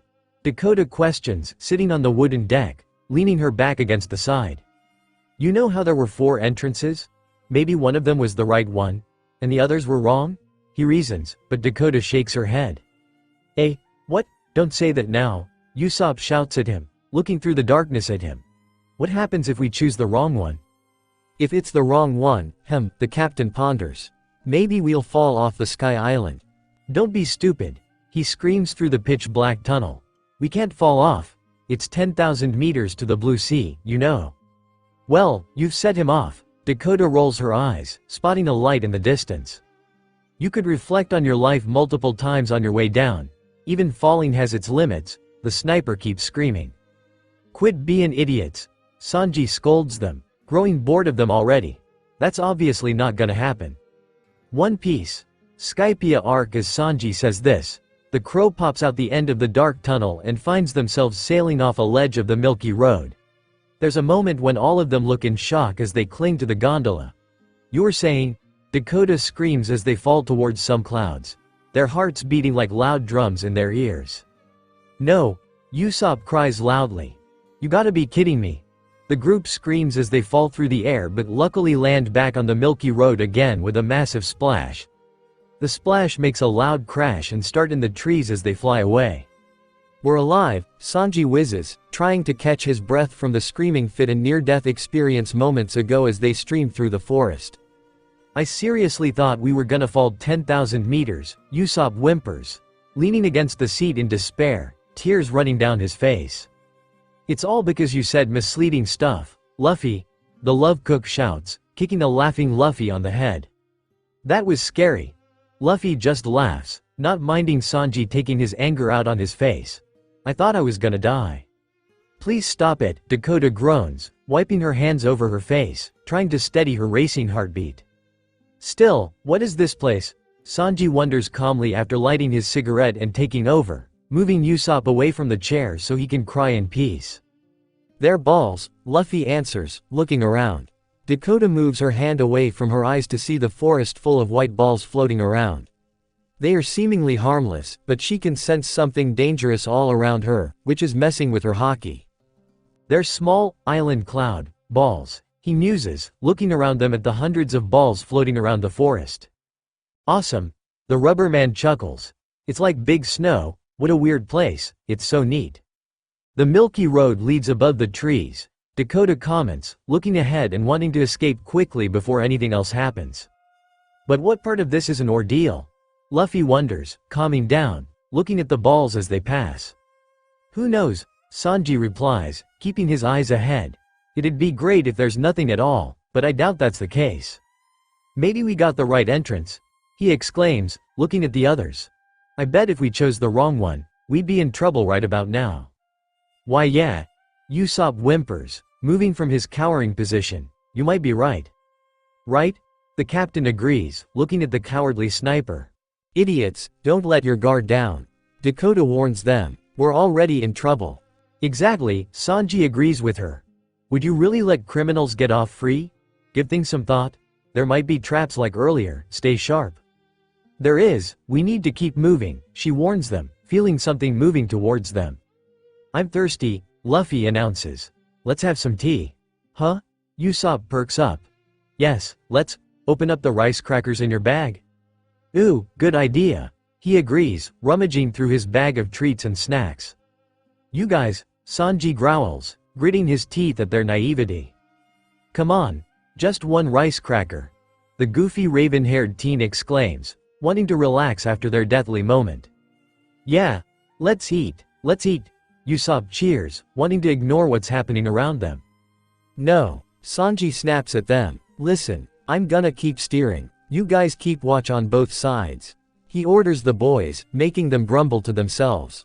It took us really high up at some point, he marvels, looking through the trees. Where the hell is it coming from? Dakota mutters, staring around her, sensing something getting closer, but it keeps getting muddled with the other balls around them. But it's strange, there are 4 priests, so I assumed each entrance led to one, like Dakota-chan suggested. But I guess not. Sanji ponders, glancing around, aware of the incoming priest. Hey, Usopp. Pass, Luffy yells, grabbing one of the balls, tapping it lightly and passing it to Usopp as they eat their rice crackers. Okay, I got it. Pass, Usopp cheers through a mouthful of crackers, passing the ball back. I told you to keep watch, Sanji snaps at the boys, and Dakota turns, feeling something change within the ball. She jumps towards them as a snake pops out from inside the ball, about to attack him. A snake, he shrieks, ducking away from the fanged creature. I don't think so, Dakota growls, kicking the ball and sending the snake flying through the trees and knocking into a few on its way, setting them off. That was a shock. Why? Luffy grumbles, looking around, and Usopp suddenly shrieks, pointing at something ahead. Sanji. Look out. A cloud. Usopp shrieks, making the cook turn around to see a giant ball appear in front of them. Kick it far away. Damn it. Are all these floating things snake eggs? Sanji wonders, frowning and second-guessing himself. But he kicks it, feeling it given too much and floating away before a bright light sets off. No. Dakota shouts, turning around as the bomb sets off and explodes as she hits the deck. But the boys aren't as lucky. The smoke clears to the boys, all standing in shock from the explosion. This isn't good, the boys grumble. What's the deal with these balls? Usopp shouts when a strange laugh sounds through the trees. There's no telling what will come out, a voice says, making Dakota frown and glance around, trying to find the voice's owner. These clouds are called surprise clouds. A ball comes closer to the gondola, spinning around. Surprise clouds? He repeats, looking around. Hesso. Who are you? The sniper gasps, turning around to find the priest sitting on a ball, though he looks like one himself. His round body, orange gloves, boots, and hat stand out from his white bodysuit and golden chain accessory down the middle. Thank you for choosing my ball ordeal. The priest Satori of the forest greets them with his funny little laugh. Who is this dumpling freak? Sanji wonders, looking at the strange-looking priest. Don't tell me he's a priest. I think he is, Dakota mutters, glancing at him funny as he dances on top of the large white ball floating near the crow. You're the ball ordeal? A ball? Luffy exclaims, watching them. Quit dancin', Sanji snaps at the priest of the forest. Who the hell are you? Wow, he seems dumber than I expected, Usopp comments. Didn't Nami and the old guy say they were really strong? Luffy questions, not thinking he's as strong as they were saying. He's playing us, Dakota sneers, looking at the dancing priest, trying to lull them into a sense of security. Hey, dummy, where are the rest of our crew? Do you mean the sacrifices? Satori asks, waving his arms around gleefully. If so, I wouldn't know. Even if they're left alone, they're going to die. Even if they manage to escape, they're still going to die. Say what? Sanji growls, thinking of Nami and Robin. You should worry about yourselves, he warns them. Just so you know, you'll, of course, need to beat me to continue ahead. He jumps into the air, heading towards them. Okay, here he comes. Luffy, killer. I am, Usopp orders, hiding under the parasol. Alright, I'll shoot him down. Luffy agrees, spinning his arm around. Gum no. Oh, you're going to stretch? Satori asks, and Dakota hears him, knowing now that he definitely knows how to use observation haki. This makes Luffy falter, but he still goes for it. Pistol, he shouts, throwing his punch, but the priest dodges out of the way and yells, pushing his hand into the rubber captain's face. Luffy, Dakota shouts, but it's too late. A burst of energy comes from his palm, sending Luffy off the gondola and into a tree. No way. Usopp gasps, watching him pin off the bark, denting the tree. Luffy, Sanji and Dakota shout, watching him fall to the ground. Luffy, hey, you're alright, right? Regular hits don't work on you, he shouts down to him. Hit? Satori questions, making the sniper turn to look at him and see him standing beside him. It's a bit different from a hit. I'll show you different, Sanji snaps, turning around and rushing to the priest. An upper kick with the right foot, he mutters, turning before the love cook can kick him, making him falter.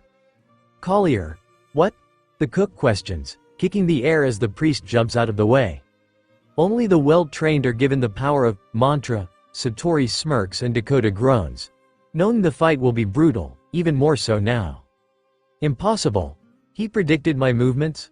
Sanji gasps but can't move fast enough as the strands his hand, using the same move against Luffy, sending him flying off the boat down to join Luffy on the ground. Sanji, Usopp and Dakota shout, looking over the edge. It is different from a hit, Satori explains, sneaking up on Usopp as he leans over the boat's edge. Impact. He sends Usopp off, too. Usopp, Dakota yells, looking after him as he falls. The shock destroys the body from the inside, he says and turns on Dakota. You try that on me. I will snap your hands off, the red-headed assassin warns him, looking up at him and feeling her eyes turn golden. Strange, the priest mutters, looking at her. Damn it, Luffy groans, getting up. Sanji, Usopp. He coughs and grabs his hat, putting it back atop his head. Yeah, I'm alright, but what the hell was that? Sanji grumbles, holding his arm, feeling the strain from the impact of the ground. No idea at all, he's mysterious. He growls, looking at the priest as Satori and Dakota stare at each other on the crow above them. My name is Satori. The priest introduces himself as he dances around, annoying Dakota further. I am one of the priests of the almighty god Eneru.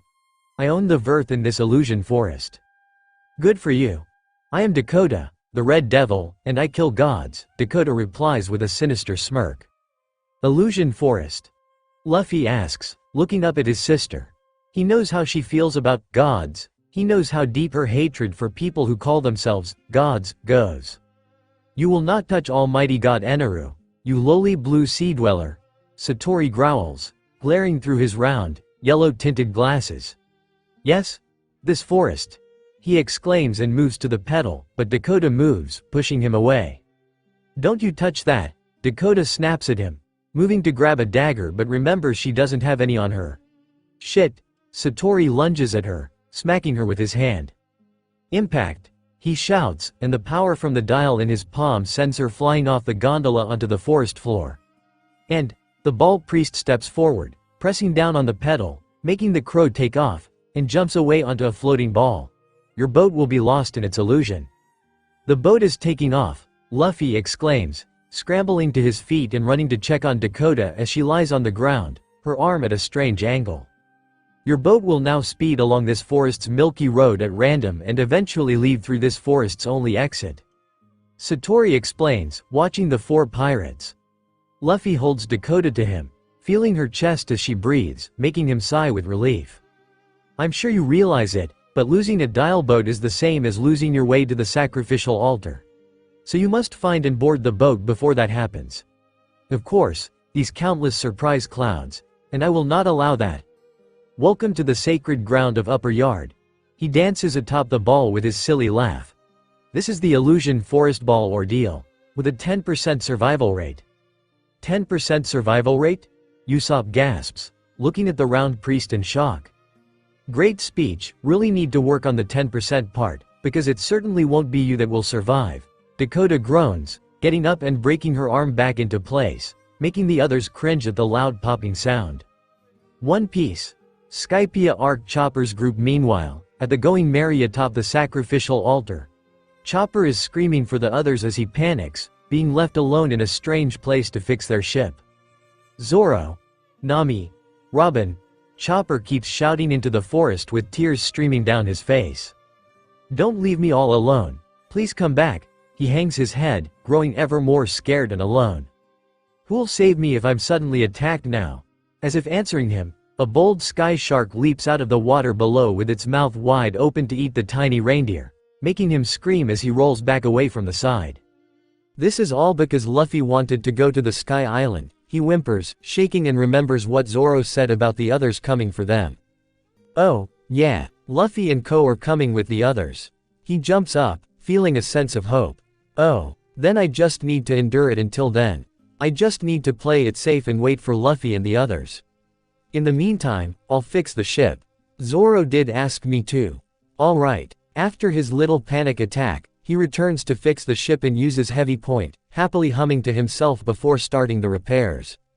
When Luffy and the others find out I'm handling the ship fine alone, he laughs, distracted, and hits his fingers, making him yelp in pain and drop the hammer, which rolls down the steps all the way to the bottom.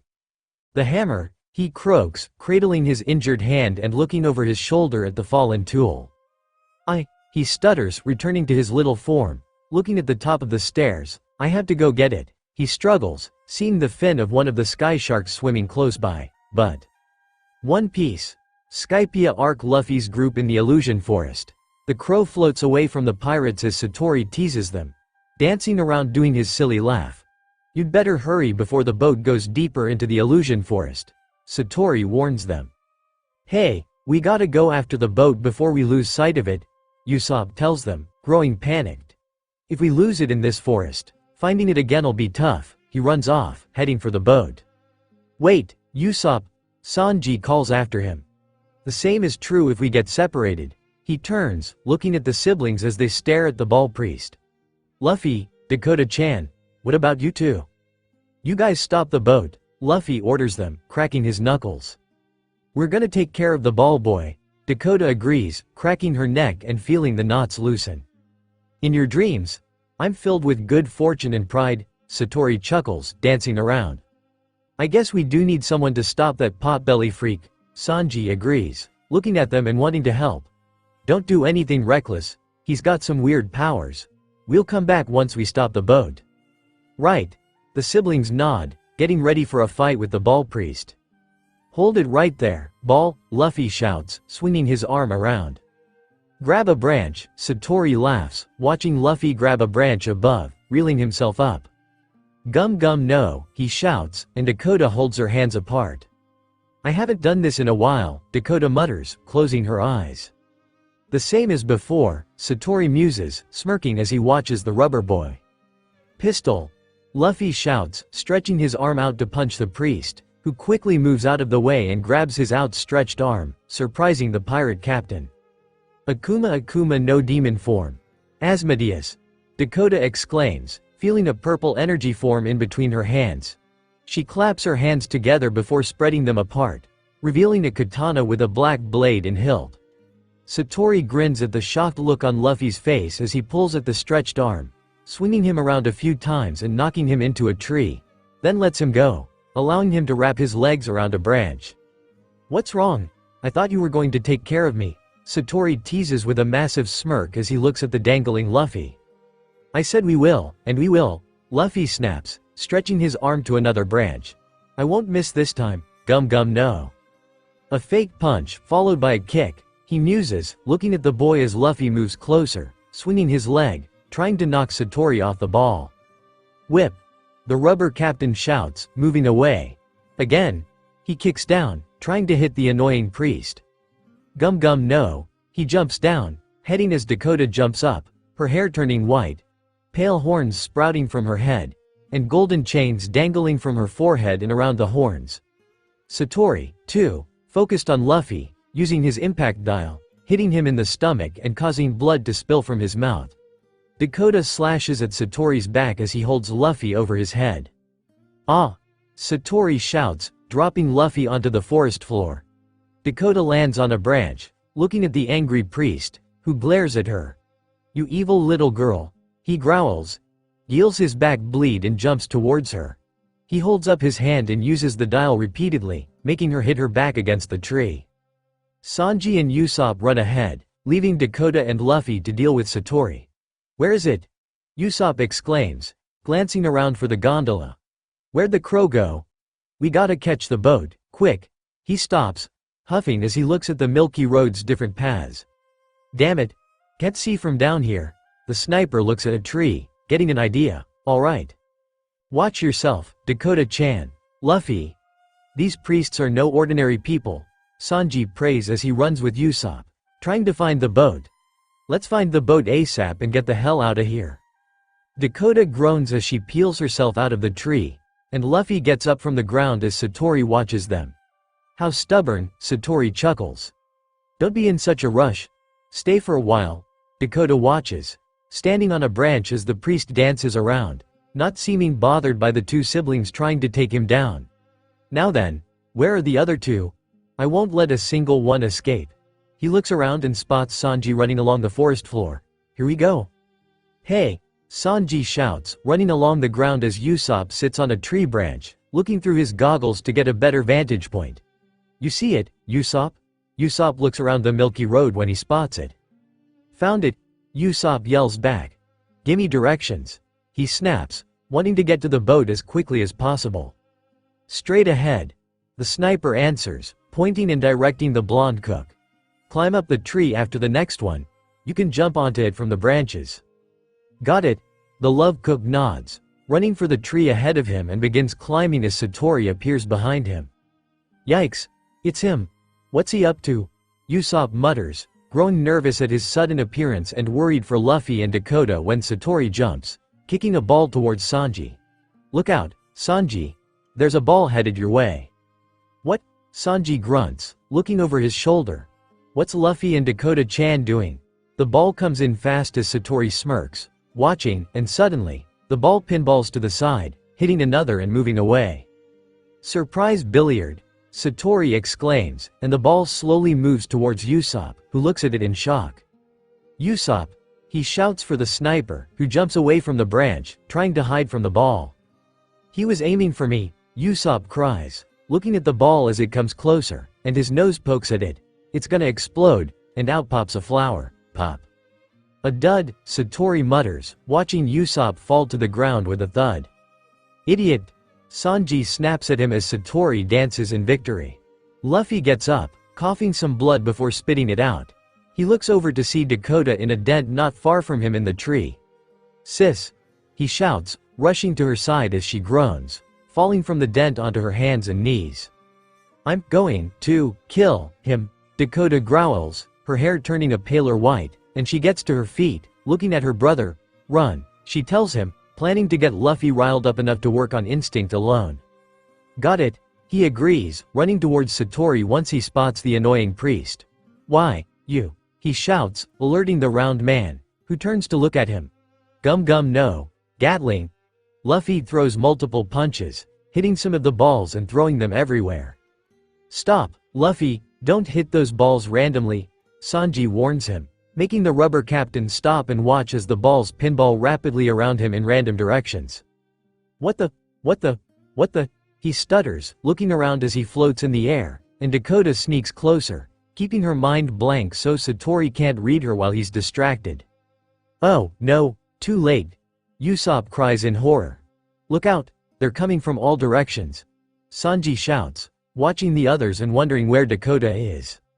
"You people are fun," Satori chuckles, jumping onto his feet and leaping from ball to ball up away from the flying random balls below.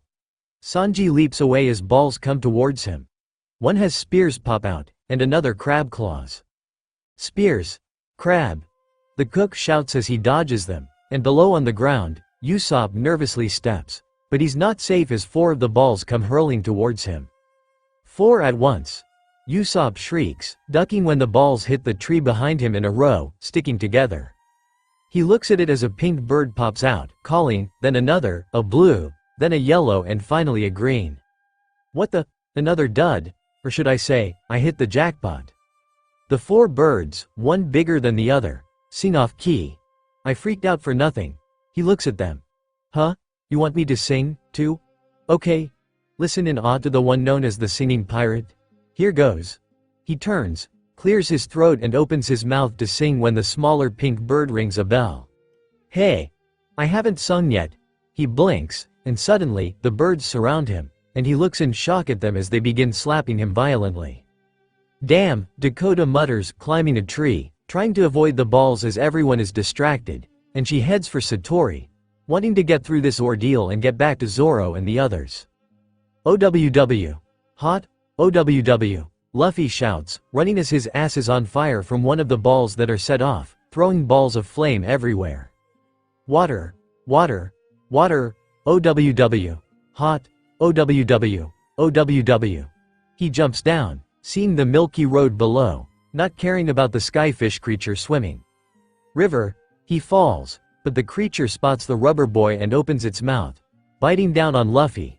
OWW. He cries, jumping into the air as the skyfish smokes at the mouth in shock. The captain falls back towards the milky road, falling into it and out the bottom. I went through. Luffy, don't fall into the river below, Sanji shouts, spotting him. There might not be a bottom. Luffy looks around for something and stretches his arm, grabbing a vine attached to a branch and pulling himself up too high. Yikes! He panics and swings down with a cry and leaps from vine to vine, starting to enjoy himself. Are you stupid? He shouts at his captain, watching him swing around. Usopp hammer. Usopp hammer. Usopp hammer. Rubber band. Usopp hammer. Usopp fights back, attacking the birds to the ground after his slapping assault, a little bruised and stands breathing heavily, wiping some sweat away. Yahoo! Luffy exclaims, gaining Usopp's attention. He turns around and looks at his captain as he swings around above. Yahoo! He laughs.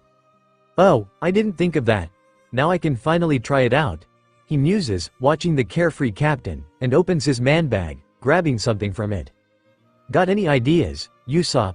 Sanji asks, leaning down and looking around, wondering where Dakota lurks. I sure do, I'm known as the greatest pirate inventor, the sniper replies, standing on a branch. I'll show ya my latest weapon. Usopp what? He questions, looking at him. Just watch. Usopp assures him and uses his goggles to find the crow, spotting it not too far away, sailing peacefully along the milky road. There it is, on the river straight ahead. He pulls them up. I can make it, set up. He presses a button on his new belt, releasing a rope with a grappling hook that swings around a large branch.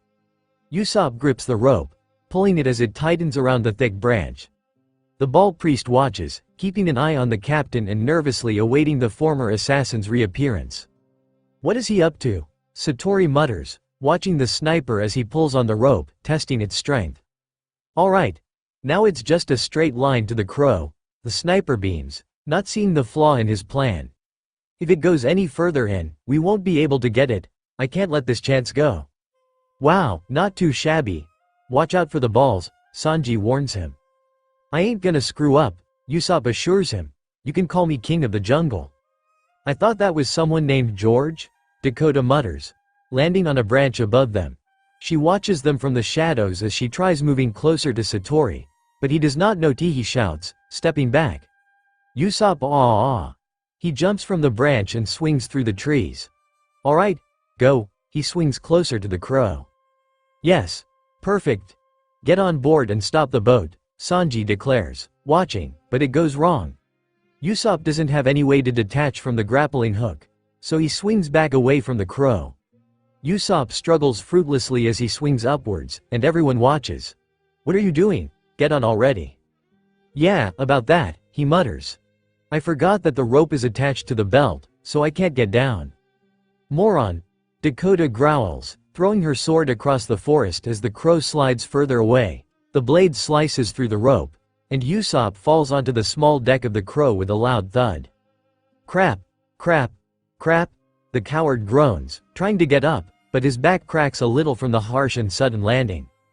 Yahoo! Luffy beams, swinging from above. Hey, Usopp. You seem to be having fun, too.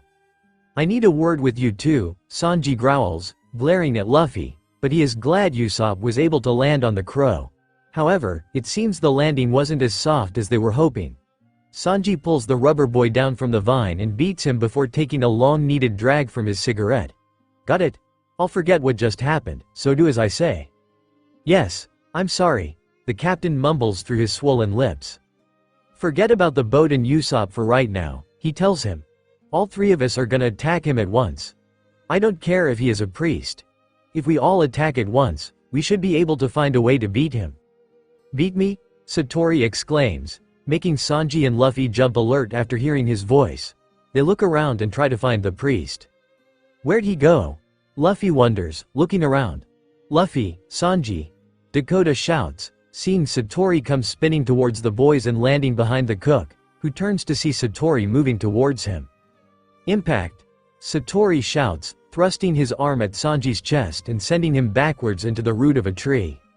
Sanji! The three crewmates shout in horror at their friend, seeing blood leaking from his mouth as he falls to the ground. Life is suffering, he remarks, laughing, and he turns to Luffy. Now, for the other three.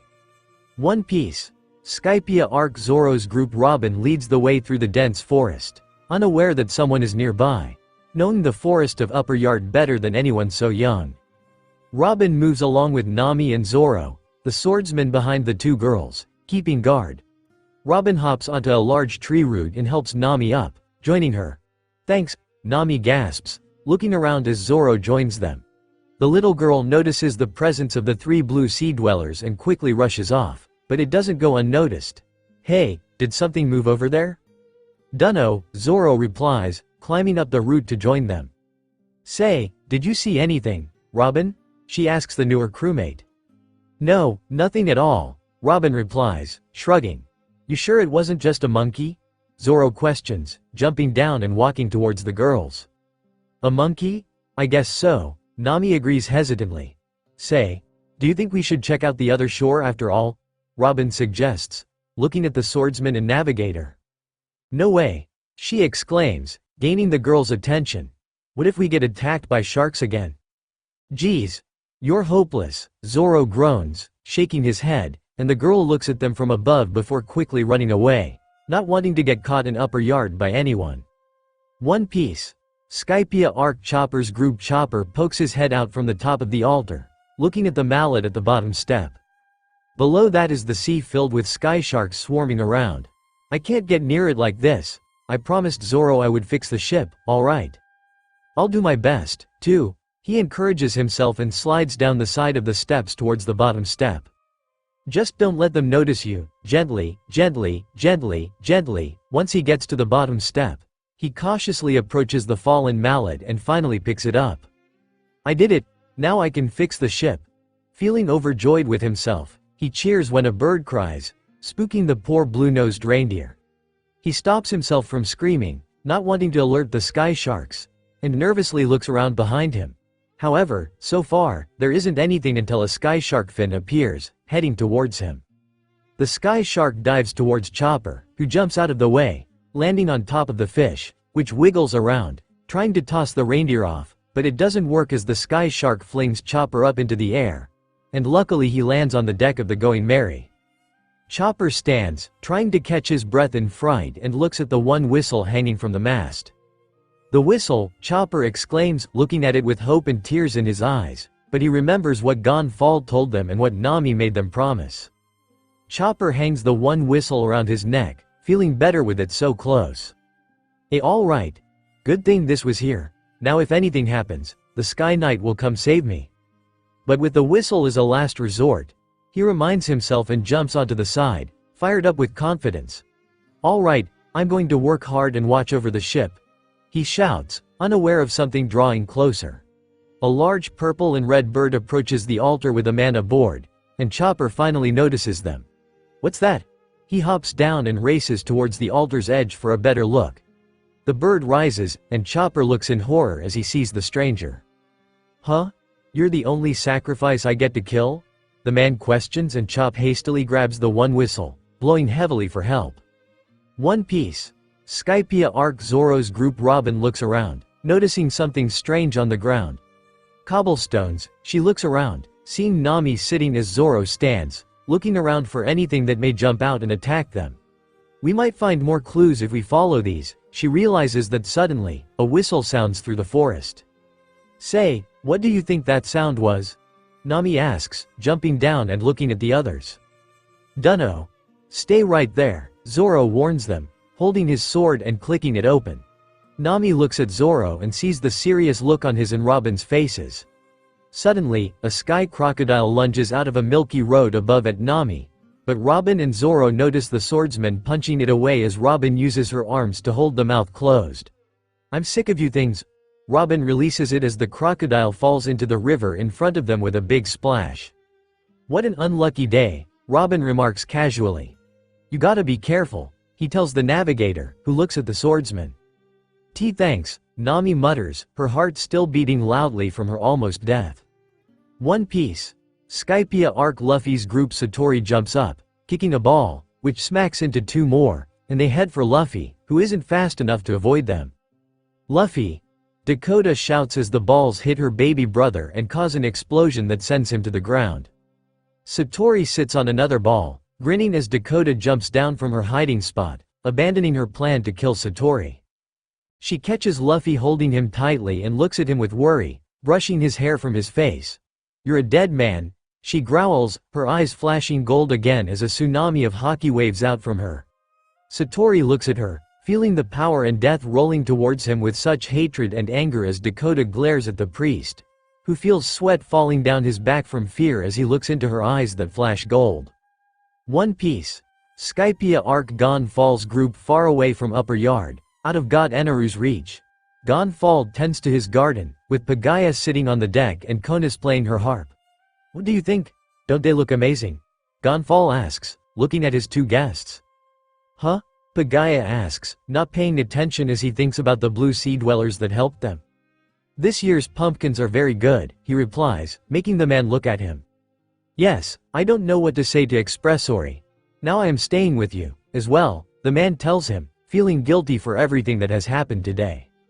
If they decide that your daughter let those Straw Hat fellows escape, they'll consider you an accomplice. So you'll be in danger as well, the knight reminds Pagaya, watering his pumpkins. This time is on the house. Eneru's mantra does not reach this far. Gonfall assures him. How are things on Angel Island? Yes, Pagaya questions, not understanding the question. I'm referring to crops. How are this year's crops coming? Gonfall asks him, looking at the man. Yes, I hear they're coming along quite well, he informs him, though he doesn't pay much attention to such things as he enjoys making or fixing things. Is that right? I'm glad to hear that, the knight replies. This is juice made from the pumpkins that I grew in my field. He gestures to 3 cups of pumpkin juice on Pagaya's side. It tastes good. Yes. I'm sorry. Thank you, the engineer replies, taking one and another for his daughter. Konis, have some, too. The blonde woman sighs, stopping her playing. Young lady, are you aware that there are those called pirates in the Blue Sea? Gonfall asks her. No, Konis replies, looking at him. They are criminals who travel on the Blue Sea, he informs her. Their ships all fly a black flag with a skull on it, although each pirate's flag is different. Konis remembers when she met the Straw Hat's skull and crossbones on their ship with a straw hat like Luffy. Those Straw Hat fellows are probably pirates, too. My word, Pagaya exclaims. Are you saying that they were already criminals? Well, he chuckles. It is probably true that they do not live by the rules of the Blue Sea. In any society, there are always those who don't blend in. Right now, how are you any different? He questions, making the 2 Angel Island residents gasp. Who can say for certain that society is right and that those who don't blend in are wrong? Sometimes it's not so clear-cut. To put it in extreme terms, a hero in wartime is simply a killer if he lives in a different time. I also have a pirate friend. He came here when I was still God over 20 years ago. He was quite the big-hearted and pleasant fellow. The 2 animals happily sleep as Gonfall tells his story. I hated to say goodbye. Right now, though it doesn't look it at first glance, Skypiea is a land of endless battles. He dunks his watering can into the water barrel, filling it again. A land where battles between those of us from the sky and Shandians, also known as gorillas, rage continuously. The Shandians are still challenging Eneru. Your attempt to coexist with the Shandians when you were God offered hope that the several hundred-year war would end in peace, Pagaya remarks, looking at the former god of Sky Island. Yes, I was very close to succeeding, but my status as god was taken away by Eneru. I'm sorry. Everything went down the drain because of that. Gonfall replies, focusing on watering his plants. What are you saying? He exclaims, sputtering in disbelief at his sincere apology. There's no need to apologize. In Skypia, there is this legend passed down from long ago, the knight tells them. Long ago, on the day that Upper Yard, the sacred ground, was born, the island's beautiful singing voice enveloped Skypia. That's when the battle between the Shandians and those from the sky began, as if that voice was a cue. So, when we hear the island's singing voice, the legend says that this battle will end. The island's singing voice? Konus repeats in wonder. That's right, Gonfall replies. The sacred ground will sing again, someday, for sure. He smiles with hope. Suddenly, a ringing whistle cuts through the air, unheard by the humans, but Pierre jumps, flapping his wings manically, alerting the Sky Knight, who drops his watering can in the barrel. What's the matter? Pagaya asks, getting up as he watches the Sky Knight grab his helmet and lance. Please look after this place. I've got a job, he announces, racing towards his ride. Let's go, Pierre. He jumps as the giant bird swoops underneath and catches Gonfall, and they speed away towards the sacrificial altar on the upper yard. Konus walks down, joining her father with a sigh as she watches Gonfall disappear, and Pagaya moves towards the old Skywaver and begins fixing them. Sue jumps onto the deck by the cups of pumpkin juice, sniffing them curiously, and Konus smiles at her Skyfox, joining them for a refreshing drink. Father, what tasty pumpkin juice this is, Konus declares, smiling. Yes, I'm really glad that you can enjoy it, Pagaya replies, fixing the waver as Konus sits on the deck, petting Sue happily. One Piece.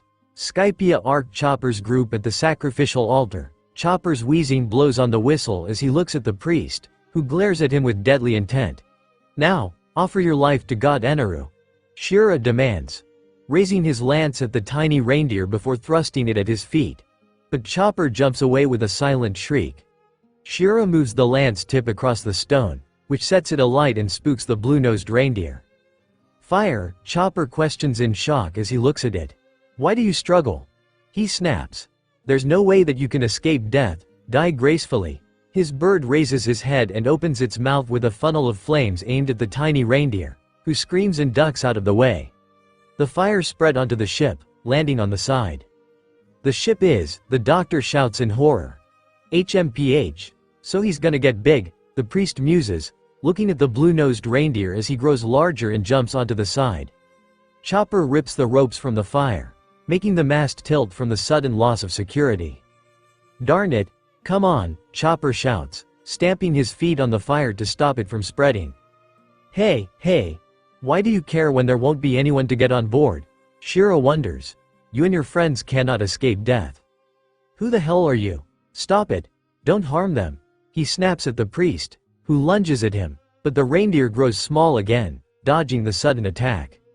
Then, offer your life instead. The priest declares angrily and kicks Chopper across the deck into the mast, denting it with his tiny body. No! The blue-nosed reindeer shouts as Shira thrusts another funnel of flames, setting the mast on fire. Chopper looks in horror as the fire grows bigger and hotter. Stop it! He grows big again. Stop it! He waves his arms around as if that will stop the flames. Don't harm the ship. Just don't harm the ship. Shira scoffs as he watches Chopper. Damn it! Chopper grabs the mast by the mast, rips it up, and swings it overboard into the water below the altar. You bastard! He snaps at Shira, who stands on the side, looking at the beaten ship's doctor. You bastard! Stop it already! I am in charge of this ship, they asked me to look after it. Well, what should we do, Fuza? Looking at his fire-breathing bird, Shira wonders, who responds with sputtering fire. He says not to harm his friends. He says not to damage the ship. He says he doesn't want to die. What a dilemma. He raises his goggles. Such a damned selfish animal, he really irks me. One Piece. Skypia Arc Zoro's group Robin, Nami and Zoro come across a fallen tree and use it as a bridge to the other side of the island. Hey, Nami. Get a move on, Zoro complains, seeing the timid walk the ginger woman before him as they cross the sky shark-infested waters. Shut up. Don't talk to me right now. Nami snaps at him, trying to concentrate. What'll you do if I fall? She jinxes herself as a sky shark suddenly shoots out from the water below, spooking the navigator, who loses her footing. Nami slips from the tree as Zoro glares at the large sky fish, unleashing his sword and slicing the beast before sheathing his sword. Hey, are you alright? Zoro asks Nami, seeing Robin save her again. She uses her devil fruit abilities to make arms sprout from the bottom of the fallen tree and hold the girls upside down. Yeah, Nami replies, dazed. Somehow, Robin helps the girl up as she climbs up the side behind them. My apologies for troubling you so often. She apologizes to Robin more than Zoro. No problem, Robin replies, not looking at her as she notices something below at the base of a tree on the other side. What's wrong? Did you see God or something? Zoro asks her, stepping behind Nami. She slides down to join Robin as they cross the tree. No, a well, she answers, surprising them. A well? Nami questions, moving towards her, and Robin leads the way down the tree's roots down to the ground. One Piece. Skypiea Arc Chopper's group, the ship, your friends, and yourself. You don't want to lose any of those? Shira questions, glaring at the reindeer before lunging towards him and thrusting his lance at the railing. But Chopper dodges out of the way. If you want to live so much, then why are you so weak? Stop it, Chopper shouts, seeing the lance tip smoking. That spear burns things. The tip ignites, sparking flames, and Shira jumps away, satisfied with his work. Chopper races toward the fire, trying to pat them out with no luck. Stop it, damn it. He finally can stop the flames from spreading and extinguish them before spinning around, going to punch the priest, who notices, his eye twitching in annoyance. You creep, Shira jumps away from the punch, surprising the blue-nosed reindeer. Wah. Are you trying to live, without sacrificing anything? Shira questions angrily, glancing over his shoulder at the ship doctor. What is this guy? Chopper wonders, looking at him. It's as if he can predict my moves. For someone to live, another must die, he remarks. That's how life is. Chopper gulps in fear as he looks at the string priest. Did you know that this is a sacrificial altar? Why yeah. I heard something like that, the doctor replies. It's true. The rest of your group is desperately trying to get here, the priest informs him. There are 4 separate areas that we, the priests, govern. The rule is that when the targets are in one area, the other priests aren't supposed to do anything to the targets. But this sacrificial altar doesn't belong to any of those areas. In other words, it's a free area. So it doesn't matter who strikes the ones at the altar. But it should be after those who are receiving the ordeal in some area die. What? Then, Luffy, Ko, and the others are, Chopper exclaims, feeling some hope spark. Don't freak out. My coming here doesn't mean your friend's death, unfortunately. I came here for a different reason, Shira explains. What? A different reason, he questions. Ah, but does that mean we can also get out of here if Luffy, Ko, and the others come to rescue us? Yeah, that's right, the priest confirms reluctantly, though he doesn't see the other group making it to the sacrificial altar. If you can get out of this free area. What? The ship's doctor mutters. But, hold that thought. The reason I came here is because, although those are the normal judgment rules, when there's an exceptional situation the rules change a little, Shira explains. Exceptional, Chopper mutters, looking at him. Yes. For example, when 3 of the sacrifices escaped to the forest over there without permission using vines, he adds, pointing to the vines above their heads. I see, that's an exceptio, the blue-nosed reindeer realizes and remembers Zoro with horror, as it was his idea, and he left him to take the punishment. He's the culprit. One Piece. Skypiea Arc Zoro's group. Robin leads Zoro and Nami to the well she noticed earlier. What's with her, wandering off on her own? He complains. What a selfish woman.